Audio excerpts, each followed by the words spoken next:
আসসালামু আলাইকুম, welcome back to my channel. আবার হাজির হলাম আমি আরেকটি রেসিপি নিয়ে। আমার আজকের রেসিপি পিৎজা সস কিভাবে ঘরে বসে তৈরি করা যায় খুব খুব সহজেই। আজকে তা আমি করে দেখাবো। তাহলে চলুন মূল রেসিপিতে চলে যাই। মূল রেসিপিতে যাওয়ার আগে যারা এখন আমার চ্যানেলটি সাবস্ক্রাইব করেনি সেই সাথে অনুরোধ রইল আমার চ্যানেলটি সাবস্ক্রাইব করার জন্য। তাহলে মূল রান্নায় চলে যাই। আমি 4টা টমেটো নিলাম এবং মুখটা একটু কেটে দিলাম যাতে চামড়াগুলো সহজেই তোলা যায়। প্যানের পানিও গরম হয়ে গেছে, টমেটোগুলো দিয়ে দিলাম। আমি 2 থেকে 3 মিনিট সিদ্ধ করে নিব।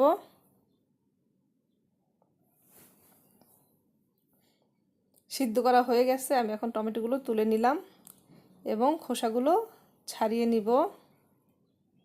আমার খোসা ছাড়ানো হয়ে গেল এবং টমেটোগুলো ঠান্ডাও হয়ে গেছে। এখন আমি ব্লেন্ডার করে নিলাম।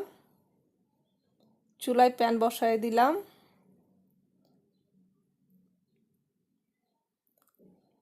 প্যান গরম হয়ে গেছে, আমি 1 টেবিল চামচের মতো সয়াবিন তেল দিয়ে দিলাম।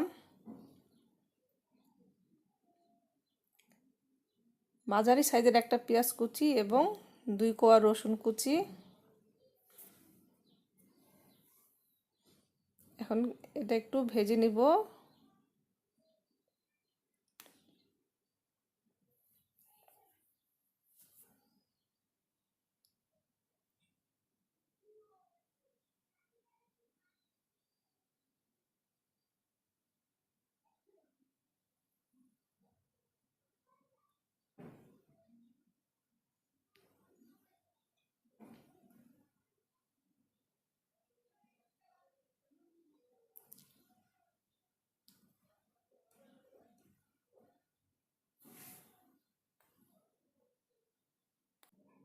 পেঁয়াজটা ব্রাউনিশ কালার হয়ে আসছে। এখন আমি সেই টমেটোটা দিয়ে দিব, টমেটো পিউরিটা।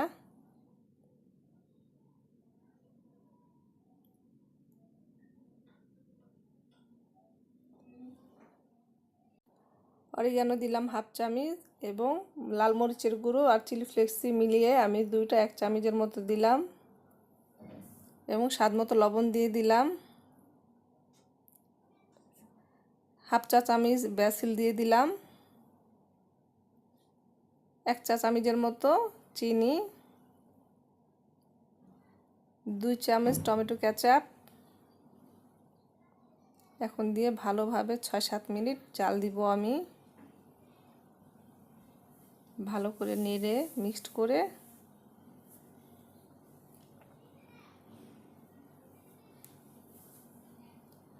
এখন এই পর্যায়ে আমি 1 চামচ হোয়াইট ভিনেগার দিয়ে দিব। ভিনেগারটা দেওয়ার কারণ হচ্ছে একটাই, যাতে সসটা যেন নষ্ট না হয়। 1 থেকে 1.5 মাসের মধ্যে সসটা নষ্ট হবে না। এবং যদি ভিনেগার না দেন সেক্ষেত্রে দেখা যায় নর্মাল ফ্রিজে রেখে 10-12 দিন খাওয়া যায়, তাতে কোনো সমস্যা হবে না।